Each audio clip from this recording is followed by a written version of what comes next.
We're that way. We're very casual about the old autoplay settings on the old Google Slides there. But indeed, here we are, brethren, sistren, and those who do not like to be pigeonholed.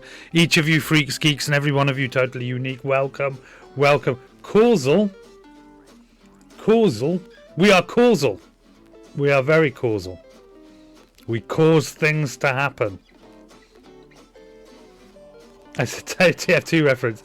Are you the community? Are you one of the communities that takes any reference as confirmation that the sequel is going to be revealed soon? Team Fortress 3. It's coming soon with all the things you love in a live service team shooter. Loot boxes and I don't know, skin that makes you look like the Joker and stuff. You're an admin in TF2. I'm not sure.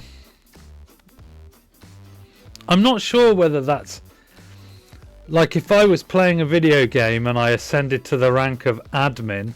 I mean, that's what admins in businesses do. They talk about having God mode. Yeah? So it's a bit like which side of the fence do we want to be on, you know? But there we go. Cool. TF2 Real Gamer 2022. It is lovely to see you sitting in an E-pew on this Friday evening as we commence a properly measured Discordia service. The skies have calmed. Eris has retired to a cabana in some sunny part of the world to sup cocktails and wait for the end of everything, which comes every year, of course, before we are plunged right back into chaos. It is weird that the amount of I also Iron Block boxed a hat worth €1,000. That's real. I'm a big lover of hats, but I do not think I would pay €1,000 for it. I definitely didn't pay €1,000 for this baby, my ministerial smoking hat. It's not smoking, it's a hat you're supposed to smoke whilst in, but I've never really any more than lightly effervesced. I also have this straw hat. Oh, my son didn't pay €1,000 for that either. And I got this one, which is for when I'm feeling a bit, steampunk and that jaunty. That jaunty angle. There we go. Every hat, or a lot of hats, come with a free jaunty angle, as you saw there. How am I? Well, we survived the high winds. This is how trivial my life is. It was like 2 o'clock in the morning and I got up to use the bathroom. So even the ministerial hat has a jaunty angle. Although that does make me look like one of your French girls, so I thought I'd probably put it back on straight. 2 o'clock in the morning, I went to use the bathroom, and as I was standing there, getting rid of the liquids, as it were, I suddenly thought, oh God, I got new recycling sacks delivered. I bet they've gone. But no, Thomas the Tank Engine saved them. Hail Eris. That's how it works. That's how life works, y'all. You think that it's all hope is lost, and then Thomas the Tank Engine saves your recycling bags. Everything's fine. So there we are. Okay, so not focused. Why does it always lose focus? Let's quickly do the paperwork. Let's do the paperwork and switch on. 23 is coming. You know it. 23 is coming. And while we're waiting for 23 to come, we may as well just quickly go through this. All acts of Discordianism portrayed herein are for spiritual entertainment purposes only. No spiritual enlightenment or transcendent experience is offered or implied. Leaps of faith and logical backflips are performed by trained sophists. Do not attempt to recreate at home any resemblance to other religions alive, dead, or merely untenable is entirely coincidental. Hail Eris and immanentize the Eschaton brands of the Discordian Society. All associated intellectual property rights are probably also wrongs. just the way they are these days. Fnord. Fear the 23? That's why we have a disclaimer. That is why we have a disclaimer. You should not fear the 23. Embrace the 23. The 23 runs through all of us. The 23 is where we should be, what we should embrace, what we should become. What is the 23? Well, it is the number 23, of course. But maybe we shall talk more about that a little bit later. But for now, just a reminder here, order of service. Going to start with deep thoughts. I have some deep thoughts. So it's really a framework for a loose discussion, which is why I'm running deep thoughts straight into Kanda. Faces of Eris. Eris is still absent. This is not a surprise at this time of the year. I'm not expecting her back until mid-January at the earliest. So we can all relax on that face. Eris is not. It's nice. It's like not having the fire inspector or the food and health inspector coming round to your restaurant in the middle of service. Yeah? Interesting that. How restaurants call it service. Religions also call... Restaurants call giving you some food, some nourishment, service. And we of the spiritual ilk call serving up a bunch of half-baked, ill-thought-through philosophies. But how is the 23? The 23 is always 20 with a side order of 3. So there we go. That is what you can expect from your minister this week and every week here on the Discordian service. We have Reflective Tarot, of course. I have my pack here. I have discovered intuitively, in a moment of calm before the service, the way we prepare for this is that you split and mush the deck 5 times, but then you only cut once, and that is the card that you want. All hail 5. Could do it 23 times, but that might be pushing it a little bit far. And of course, finally, we have our strawberry flavoured moment, the sacrament. They do not give you food, you pay for it.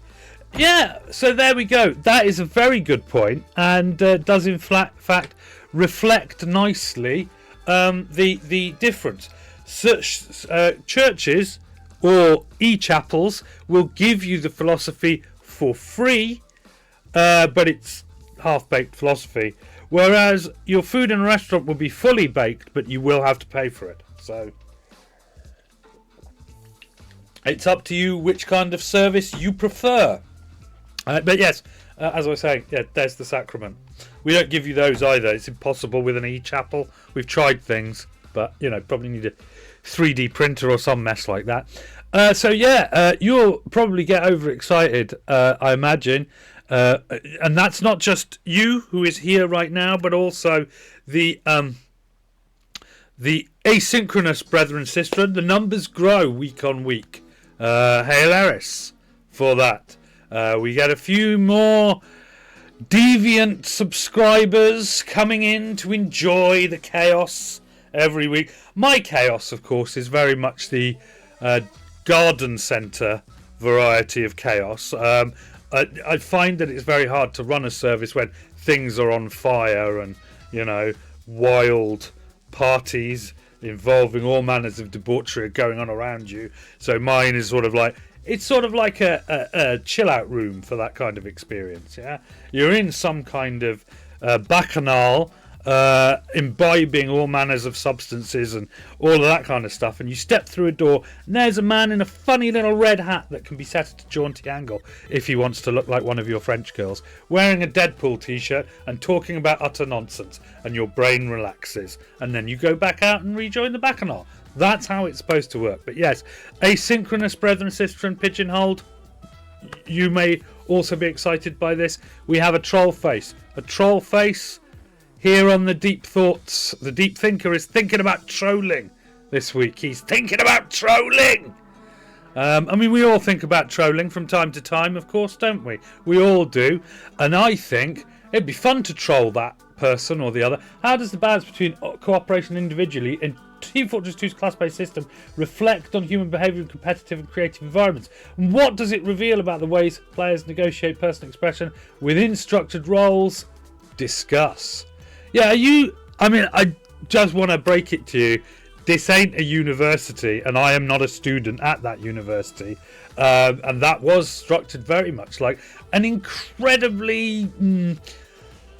I don't know what to say, really, because it's one of those questions that people like in cultural and media studies at a university, but then they actually do the essay and find it's a boring ball ache.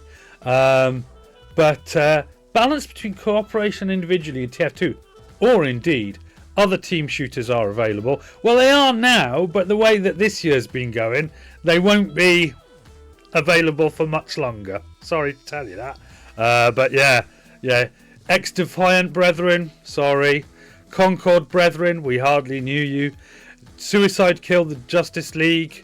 I can't believe none of the industry press has run with the headline, Rocksteady, kill the Suicide Squad. I mean, it's an open goal, guys. Come on. So reflect on human behaviour in competitive and creative environments. What does it really... I mean, the point is, your question as posed is so full of elephant traps. Have you seen the new Marvel game?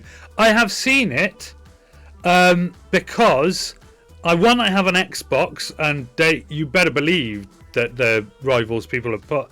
You just get a little advert. Why don't you try Marvel Rivals? Yay! I also play Marvel Snap, and this month on Snap is Marvel Rivals month, because of course, what does a bunch of people who play a virtual CCG want better than a hero shooter in the vein of Overwatch? The answer is most of them don't really want the hero shooter at all. It's very good. I got the name Team Fortress 2. Very great. That's entirely appropriate. You are queued up in lobby, joining here, Team Fortress 2. Why not go play that? It's been around for years. Marvel Rivals, who knows? It might last till next June.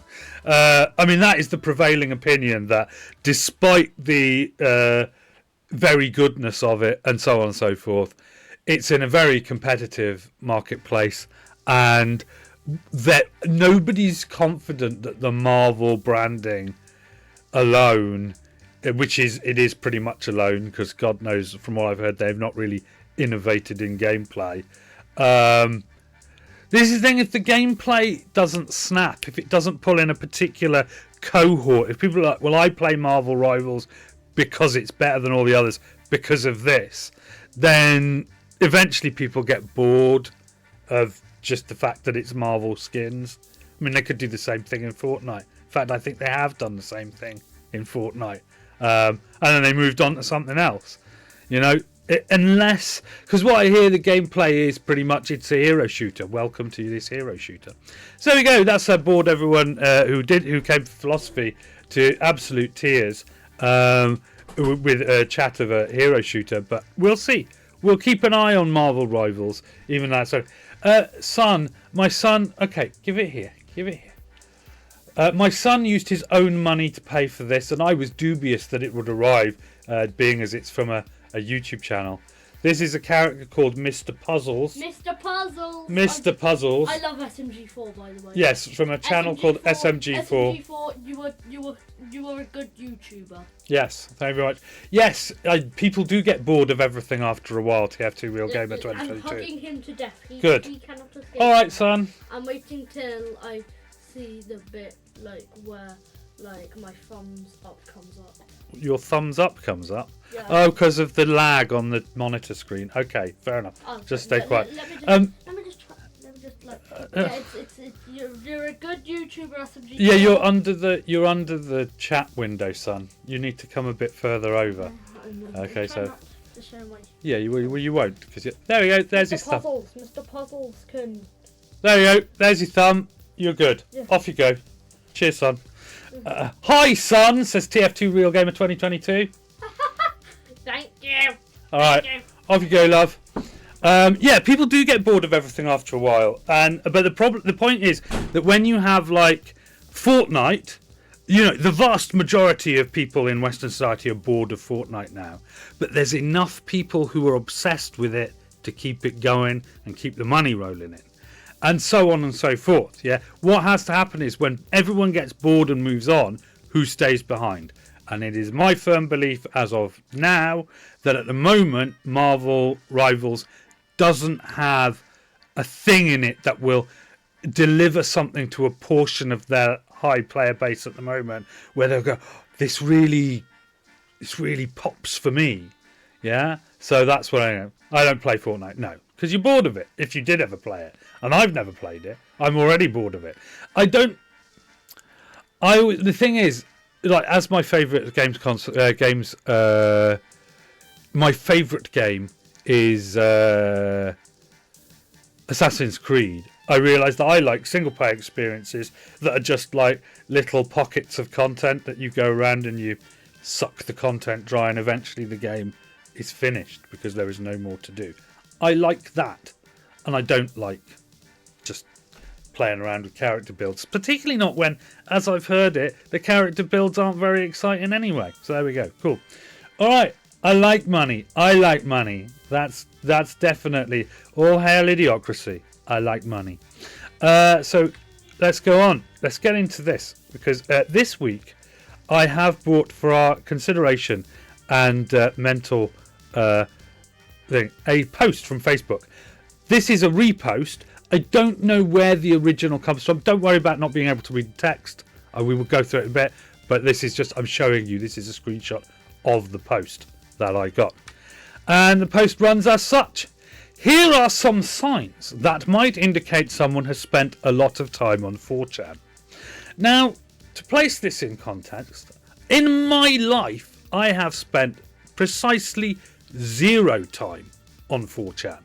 I know what 4chan is, and I know the history of 4chan, and I know that there's also an 8chan, and all of this... Uh-oh in the chat. Yes, uh-oh indeed. I know that there's an 8chan, and I know all of this stuff, right? And yet, as we go through, we will discover some large commonality between the features of this author's attempt to pigeonhole the 4chan user and enjoyer and a Discordian. Let us begin. It isn't entirely one-to-one, as you shall see, but here we go. Number 1, familiarity with 4chan memes and slang. They might use terms like normie, no, anon, which I think, anon, that's not just a 4chan thing. Anon has been in circulation a long time. Meme lord, that one tickled me. Or reference specific memes that originated on 4chan. As you can see here, the meme of the meme lord, who is saying, who me, that is my meme lord meme from our church, the SWDP section of the Discordian community. And the meme lord is, of course, a type of saint. And there are general internet... Yes, there we go, TF2 Real Gamer. Many of these things are general... I mean, normie, I can... Because 4chan is known to be home to people who have some difficulty with social interaction and are somewhat antisocial, referring to people as normies is kind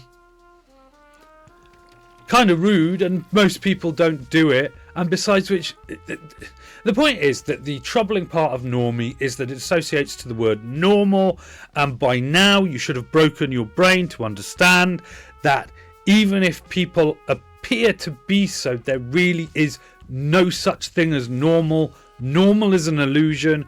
I'm surprised that they didn't sort of talk about NPCs in this one.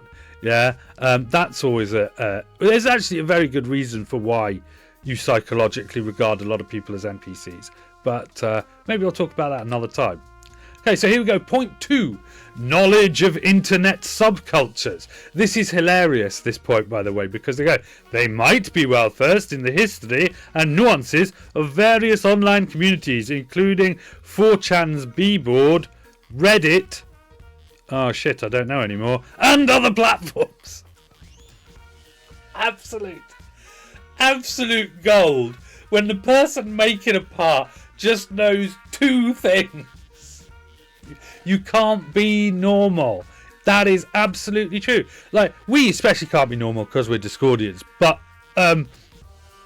one of my things, like, yeah, you'll notice the illustration here. That's the chalk man, the Paleolithic picture that says that even back in the day, even back in those Iron Stone ages, mankind loved nothing better than to troll everyone with a giant picture on the side of a hill of a man with his genitalia exposed. Now, they can't touch me for it because that is archaeology. It's ancient history, baby. Can't be obscene.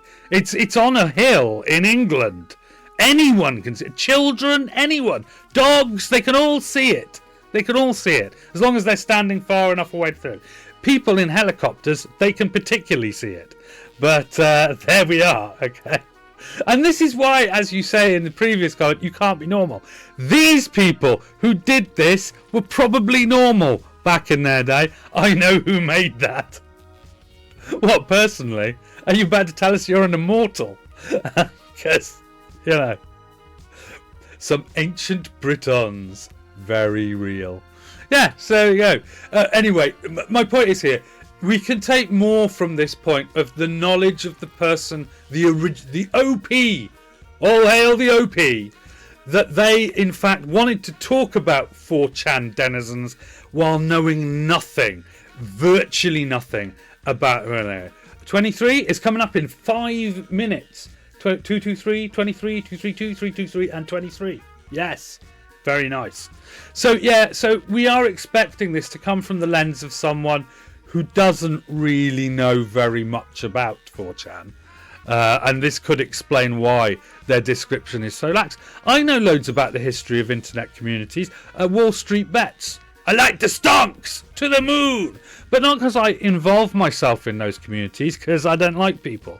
But more because I have a fascination with these like organisational blocks of humanity that have come together, and they've never existed before in the history of mankind. Just random people from one society could live thousands of miles apart, but they're all sharing like an argot, a common slang language, stuff like that, and they're all posting these memes together, and they have been united through the internet.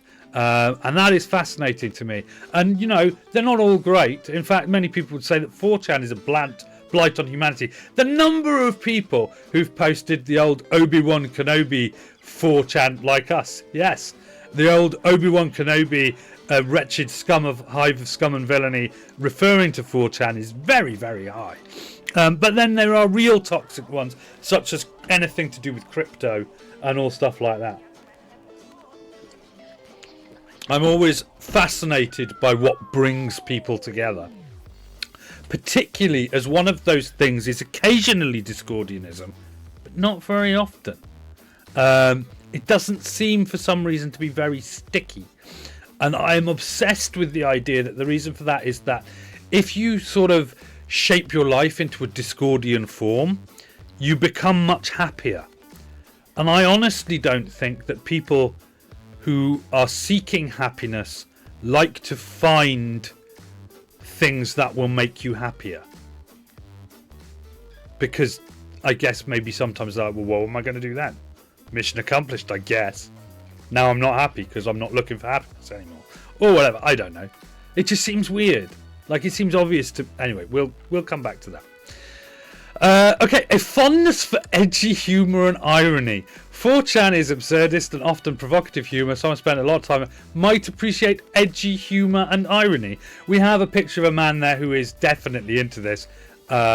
Edgy. He's on the edge. You can see, literally on the edge. So he must be edgy, right?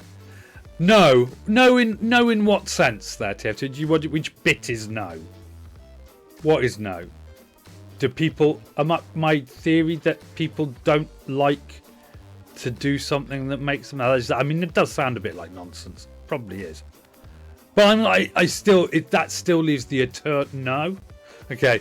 That still leaves the eternal mystery of why... Because a lot of other... I mean, maybe we don't demand enough. I mean, I think that's probably the answer, probably the underlying real answer. A lot of these communities that are really sticky and glom large amounts of people together obsessively, we will never know why. No. It's true. But yeah, no, what is definitely true is that Discordianism is very much should be attractive to people who don't make a lot of effort. That's the thing, though. It's a trap. I make loads of effort and I feel very happy for it, and I would definitely join anyone to make loads of effort. But I think the point is this: in the dodgier communities that'll ask for effort, they'll tell you exactly what to do, and what they want is, and then they will be asking probably for money or something that leads to them asking for money, and eventually, they hand you a Kool-Aid laced with bloody arsenic or whatever it is. Yeah, and that's, they ask so much, as the man in the Bourne Identity said. But Discordianism, I think, deliberately says don't ask anything of anyone, but each individual should commit exactly as much as they want, but it shouldn't be nothing. And it's really tricky. It's very hard. Like, a Discordian doesn't know what the Discordians are asking of them. Nothing specific. And I think that can make people feel uncomfortable because they don't know if they're doing it right. What an irony. I'm just spinning out now till that. Well, let's see what's on the next slide. Because, edgy humour. I don't think that was even a bullet point that needed to be in the list, to be honest. Lots of people like that. Doesn't mean they spend all their time on 4chan, does it? Criticism of mainstream culture and politics. I mean, that's just existing. That's just partaking in the cultural conversation at this point, isn't it? 4chan users often pride themselves on being contrarian and sceptical of mainstream views. What the hell is a mainstream view these days? Someone influenced by this mindset might be overly critical of dominant cultural narratives. This is just general stuff. It is. And not only that, right? If you look at all the Discordian groups that I look at, a mainstream view, according to those at the moment, is that well, there's two mainstream views, really, and they're going to have to wait, really, because in 9 seconds we're going to be right into the middle of 23, and all the better for it. You see, 23, apart from anything else, is a place where you can go, as the theme tune to the hit sitcom Cheers said, wouldn't it be nice to get away, to go somewhere where everybody knows your name and they're always glad you came.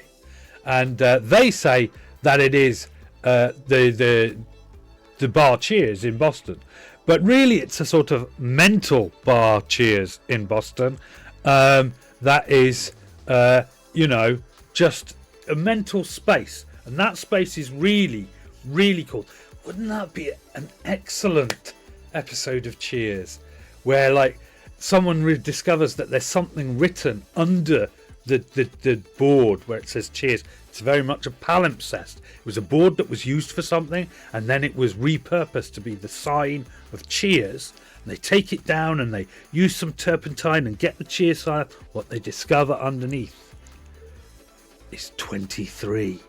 They've all been drinking in 23 all this time. Crowd goes wild. No further notes. The mystery is unravelled. That was this week's 23. Very nice. Lovely. Okay, we're going back to this.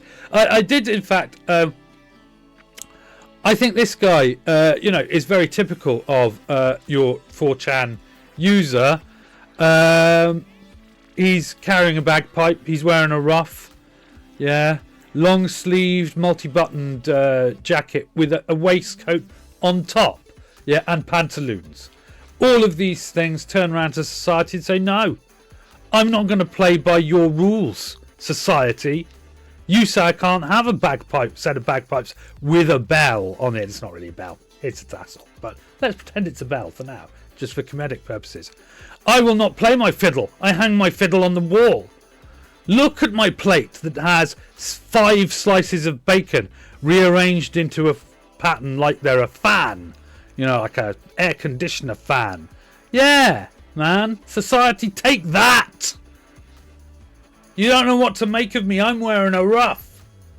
It tickles my beard, but it doesn't matter. Bacon. Exactly. That is what he is criticising mainstream culture and politics by all of this stuff. All of this stuff. Overly critical of dominant cultural narratives. The more I get into this, it's like dissecting the manifesto of the Unabomber. What are you trying to say? What is overly critical of dominant cultural narratives? Oh, you've criticised that dominant cultural narratives a little bit too much. What? What? What is the answer to life, the universe, everything? Everybody knows it's 42. The question is, what is the question to life, the universe, and everything? Only when you know what the question is will you know what the answer actually means. Many a true word written in jest, while being physically blocked from getting into a bath and not writing. Anyway, think of it like religion versus religion. Doesn't really help me, you know. I mean, that's the thing. I've got now my copy of Prometheus Rising, which is without a doubt probably the prime text on the 8 circuit model of consciousness that was dreamt up by Timothy Leary, and so should be taken with a pinch of LSD, not taken with a red versus blue. Very nice. Yes, spy versus spy, anything versus anything, and of course we currently have our cultural the sort of the culture war thing, which some people view as a distraction from something else, but I don't know. I mean, this is the point, right? If Eris has taught us anything, and she has, yeah, then chaos is chaos. And in fact, any of these ways of slicing stuff up, red versus blue, religion versus religion, spy versus spy, yeah, any of these ways, Manchester United versus Tottenham Hotspur, any of these ways of dividing ourselves apart is, on the one hand, anarchistic, trying to pigeonhole, put things in boxes and, you know, make more order. But as we know, trying to make more order just makes more chaos, and that's good. But then trying to abandon all these societal restrictions, you know, if you abandoned Manchester United versus Tottenham Hotspur, then the Premier League wouldn't exist and football fans would have nothing to do on Saturday afternoons, and God knows we've only just got them into those stadiums and sports bars. Let's not let them out to wander the streets. Utterly disgusting thought. It's just another way people argue. Yes, absolutely. And this is the thing. I mean, people are talking about how unhealthy it is, the culture war and all of this stuff, right? But really, it's a test. If you adhere too greatly to your ego, then attacking a position inside your reality tunnel, yeah, will hurt you. And the whole point of it is that you're always able to just retreat. Just say, no, I'm not. I cleave to this, I cleave to that. I mean, it is weird. The other thing I notice about Discordianism is that people don't get into religious arguments with Discordians. They don't. They just don't. Because we tricky devils have an answer for everything. An answer for everything. You know, I was thinking about the Jesus vibe the other day. Yeah. And how, you know, you have to get in, you have to be like, there's one God to the exclusion of all others. Everyone else, you know, it demands a lot out of you in terms of to maintain the vibe. And what do you get out of it? You invited Dombey to play Team Fortress 2. Dombey or Dobby? I don't know. Let's move on. A tendency, this one made me laugh a lot. A tendency to be overly anonymous or pseudonymous. 4chan's emphasis on anonymity might lead someone to prefer keeping their online identity hidden. I don't think that means what you think it means, dear. Or using pseudonyms. I use a pseudonym, Eno M Koney. Anagram of one monkey. Wrong paste. The posts don't end up there because you put it there by accident. There are no accidents. Eris got you to put it there. Okay? That's how it works. Yeah, just general things. Yeah, so the point is that the online community is predicated on the idea of people. I mean, having another name, a pseudonym, yeah, is a method that many people recommend for online security. Yeah? If you're a girl on a dating app, they say don't use your real name. What? Because you should now go and look at 4chan, should you? Because you're using a pseudonym. I'm more and more coming to the conclusion that the person who wrote this list is a lemon. Yeah, and someone who hasn't been outside. I was thinking it's very Discordian, the list of traits here, but actually it's a description of most people, which is interesting because it means that people are Discordian without even knowing they're being Discordian. Because you wouldn't be able to say like having a pseudonym or a nom de Discordian or a nom de plume is particularly, whatever, pick your poison, Jewish, Christian, Islamic, Muslim, that is, yeah. It's not particularly any of those things. None of those are enjoined. Yes, and make up your own name so that you don't get in. If you get involved in beef online, they cannot find you. None of the holy texts of the other major religions say that. Possibly in some obscure Buddhist texts, but mostly no. It's not a thing that happens. But in Discordianism, Discordianism didn't even need to talk about the internet, being as it was 1969. Whatever, sometime in the 1960s, and therefore there was no internet. But everyone had, Lord O'Makayam, yeah, Sri Siadasti. Everybody had a Discordian name. So there we are. 42. A blasé attitude toward online controversy. 4chan is often associated with provocative and inflammatory content. Someone who spends a lot of time on the site might become desensitized to online controversy. I mean, you don't need to spend a lot of time on 4chan to become desensitized to online controversy if what you mean by the phrase desensitized to online controversy is tired of all the bullshit, don't really enjoy it. Learn very much the phrase, not my circus, not my monkeys. Yeah, exactly. Twitter, Facebook, YouTube, all of those places. They only show you what you like. That is the other thing. Algorithms in social are designed to make echo chambers. And people tell you, make things healthy for yourself. Try and step outside your echo chamber. Step outside, get rid of your cookies from time to time. And okay, do so. Have fun. Whatever you think is true, remember every position is true in some sense, false in some sense, meaningless in some sense. They make you an extremist. I study this in school. They study this in school now. Well, very good that they study it in school, because I remember I once trained to be a teacher. I'm now a data scientist, sort of in the same basic area, but I trained to be a teacher, and while I was doing teacher training, I tried to run a lesson about not trusting on face value everything that you see in the news, right? And kids in 2001 didn't even really get it. And I think it's true. We've had years, generations. You kind of believe it if it's in a reputable news publication. I mean, for God's sake, the news.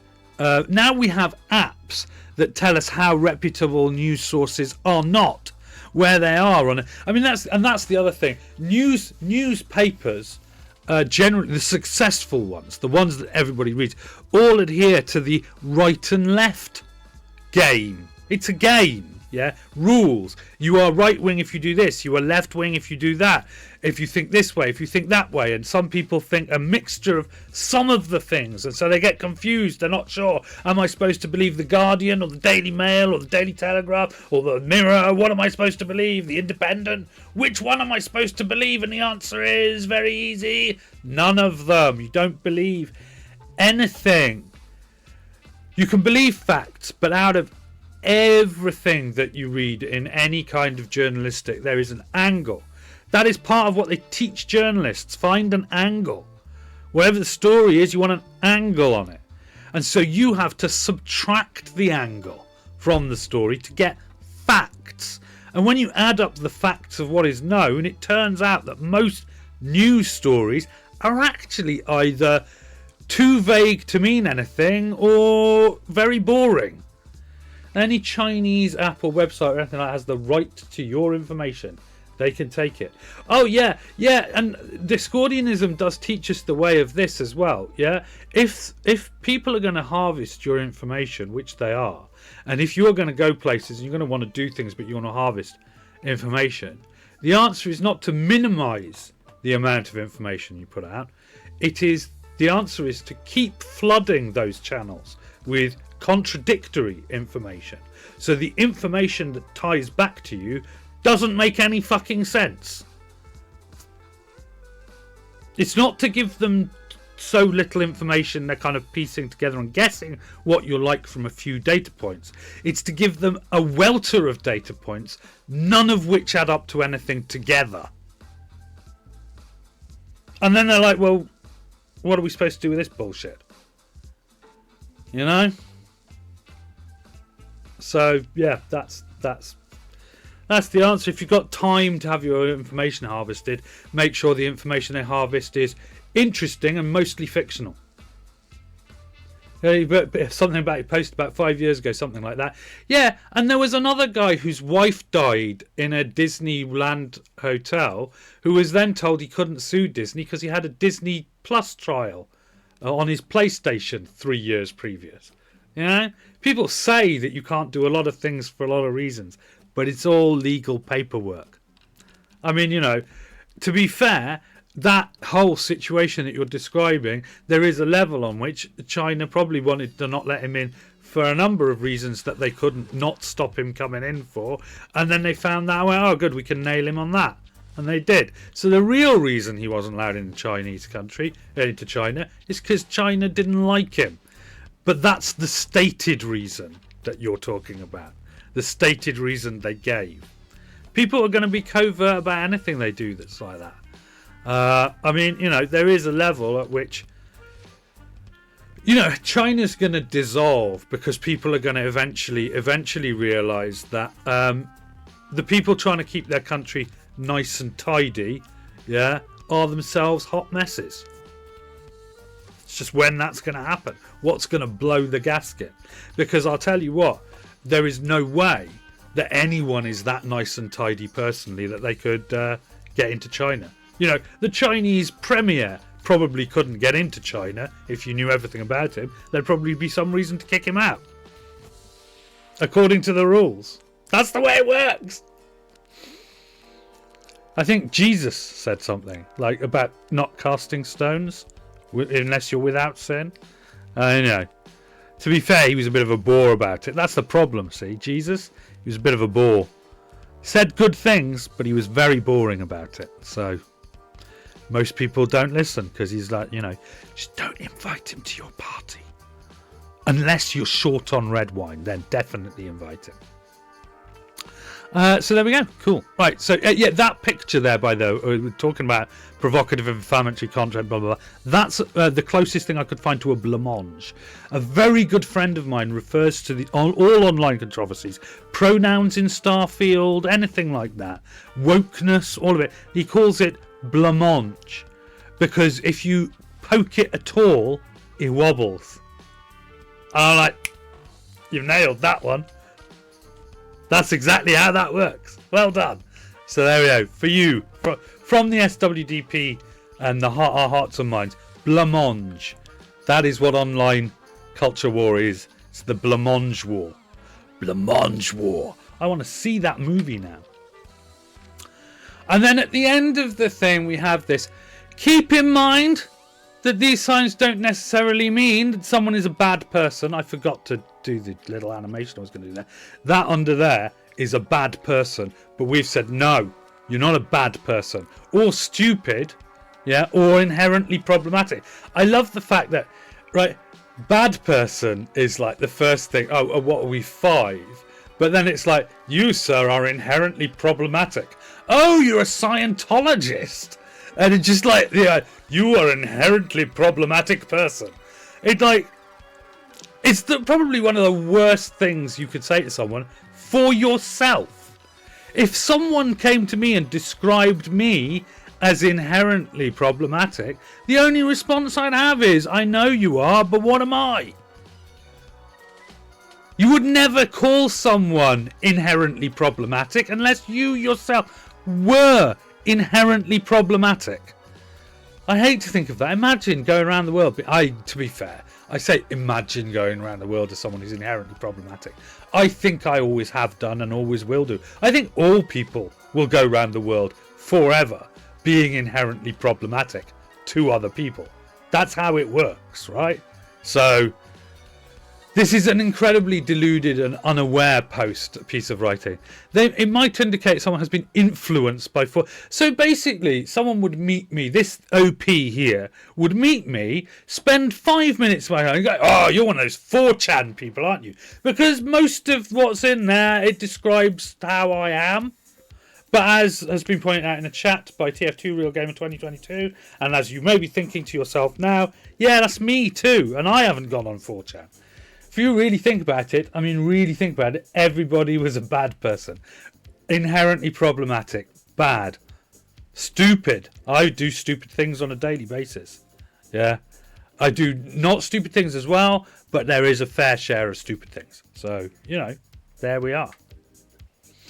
I think we've done quite... I don't know. Unless there's any specific questions from the floor, we will move on. TF2 Real Gamer, now's your chance to nail me. Don't ask me a question about Team Fortress 2. I know that's something in the church now. You've brought it in. You brought it in through the E-Chapel's door, and now forever everything must be couched in terms of its relation to Team Fortress 2. Don't have any. No questions today. Yet. Yeah, break in at any time. Except, of course, when I'm chewing the sacrament. That's... Don't ever interrupt them on chewing the sack. That's... Anyway, moving on. So, Reflective Tarot. Oh, yes. I love it. Last week, there it is. If you forgot what last week's card was, it's right there. It's the Wheel of Fortune. We're here. And we may as well go full screen for it because it looks good up in the corner. I always get that mixed up. Which way does the camera go? Oh, yeah. Friday Night Service, the musical. It's coming. It's coming. Okay. I don't know what this card is. You don't know what this card is. The world baits its breath. Last week we had the Wheel of Fortune, so I'm doubting it's going to beat that. But I don't know. Let us see. This week's Reflective Tarot token for consideration, meditation and deliberation is the Queen of Wands. Oh, what a wonderful card to have. What a wonderful card to be here. This is where I need to have the clip. So it like hangs off down here. I don't know how the hell I would imagine. Actually, something coming off the mic stand that was just like a clip in the air. I might even be able to get one of those from a stationery store. Look out for there being a card clamp right here in the future. Because it can happen. I could do it. That's amazing. So the government and the everyday people. In what context are we talking about that now? Come on. So the government and the everyday people. They own you. Nobody owns me. Nobody owns me. I don't know. The only person who possibly might own me is Eris. Oh, and my son. He owns me. That's how it is. You have a child. You have to look after them for life. Yeah, you have to make sure they're okay. Want to bet? In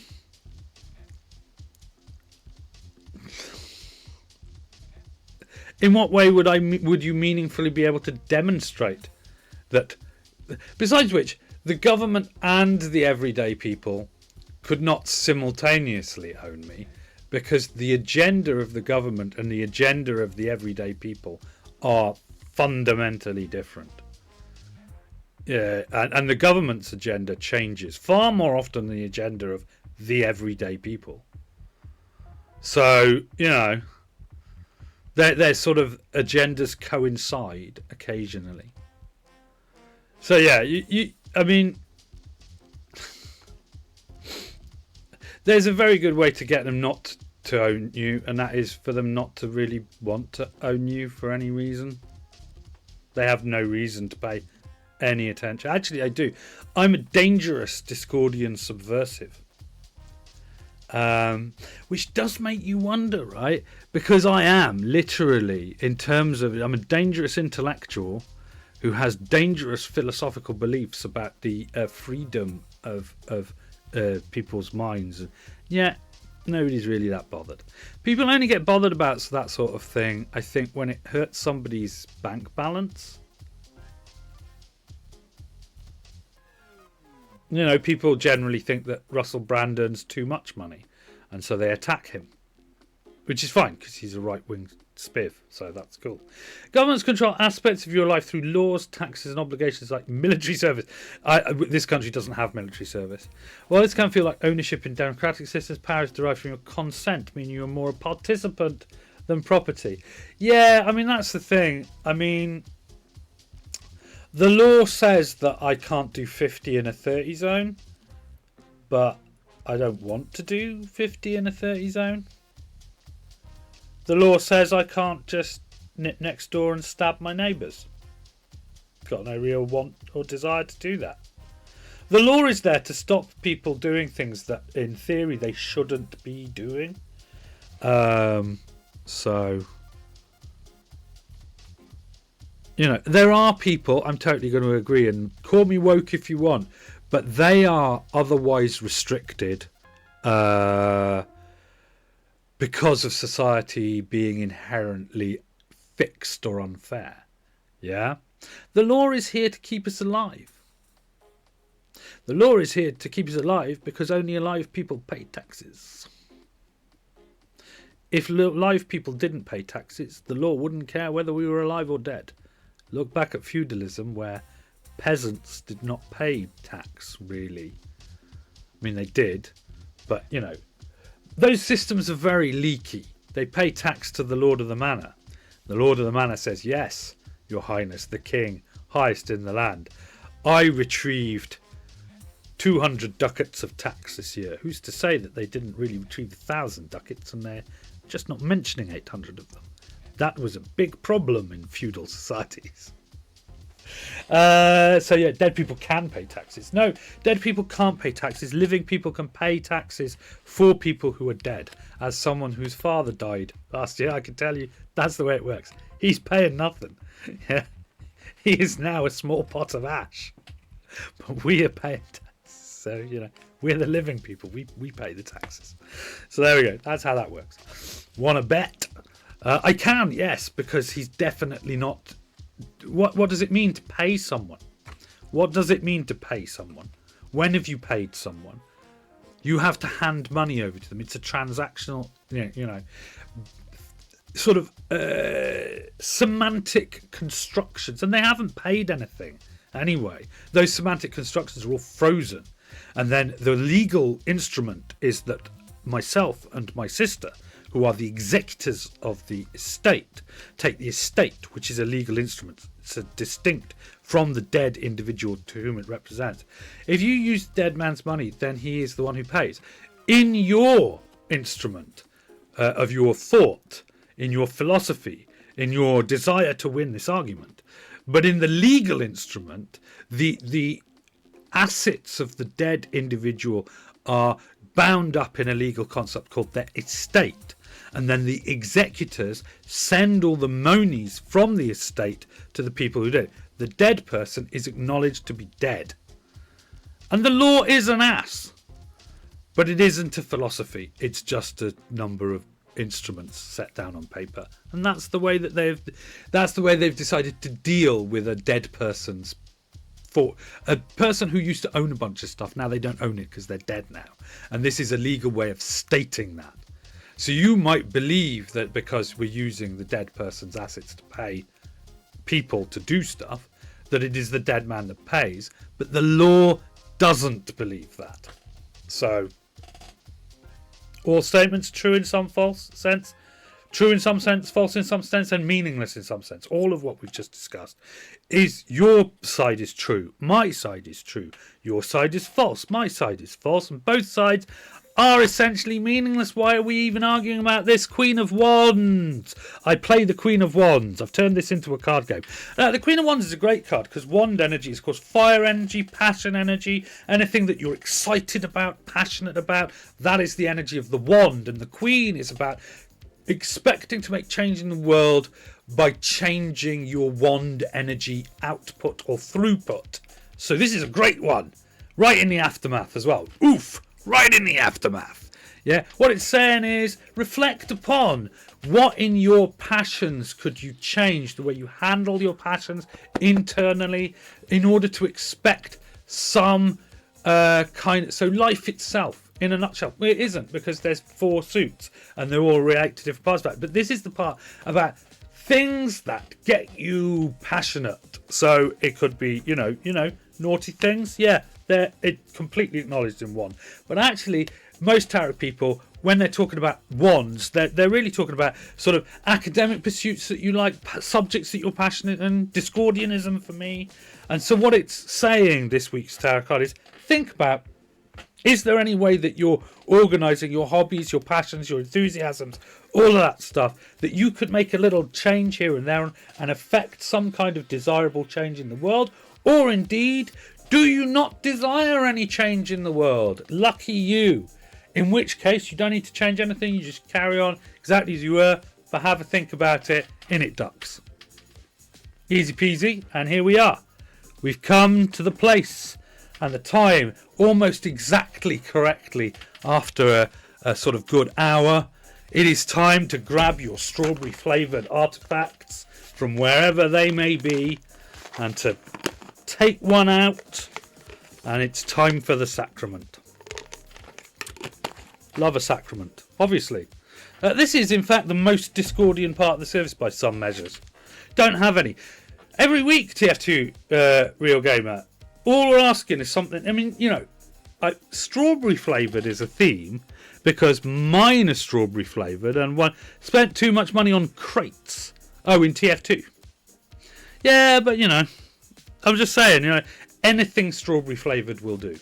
And I mean, you know, say you bought like, most strawberry licorice is in fact tubular, so that always good. Strawberry licorice probably a very good thing to use. But yeah, you know, even those sort of flat red chews, you can roll them up into a tube. It's fine. The drop rate of the hat I got was 1 in 33,333. So, who says that dopamine is not strawberry flavoured? I don't know what flavour dopamine is. So, if you could, I don't know, see your way clear to, I don't know, winning a hand of poker or otherwise coming up trumps on a gamble, some of that delicious strawberry flavoured dopamine could soon be yours. But for me, I will hold aloft my substitutiary hot dog and say, I could not find a hot dog, not even with a bun, so I eat this candy noodle, because devotion comes with fun.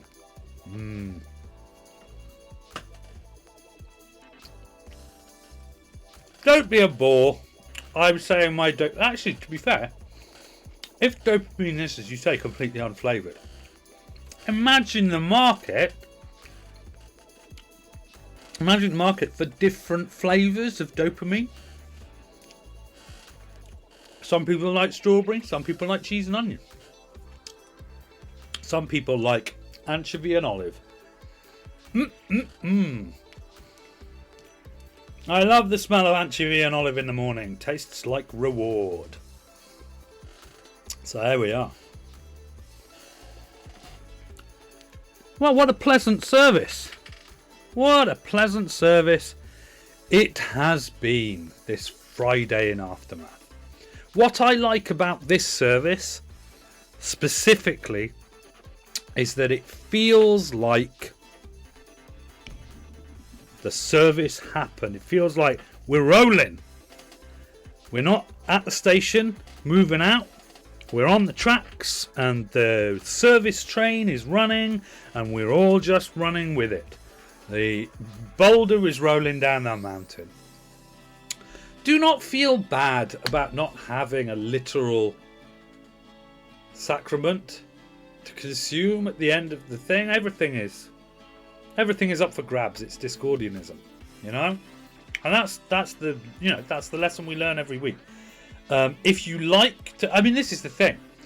I like to consume orally some kind of sacrament, and I, appreciate the spiritual moment that it gives me. If you're not feeling that is part of your reward structure, go and open a loot box. But hey, that's a good idea. You don't have to open loot boxes right away, do you? You could always just save one for the ceremony and say, I'll have my TF2 window open over here, and at the point where we take the sacrament, I'll open the loot box.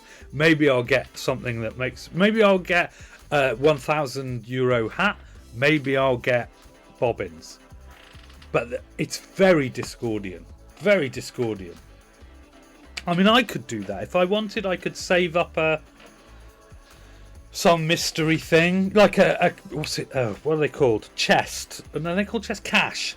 A season cache or whatever on Marvel Snap, and I could open it live on air. It would certainly work. So there we go. We've had a little thought about the nature of sacrament right there, right at the end of the service. So, sister and brethren, pigeonholed, love you all. We're good.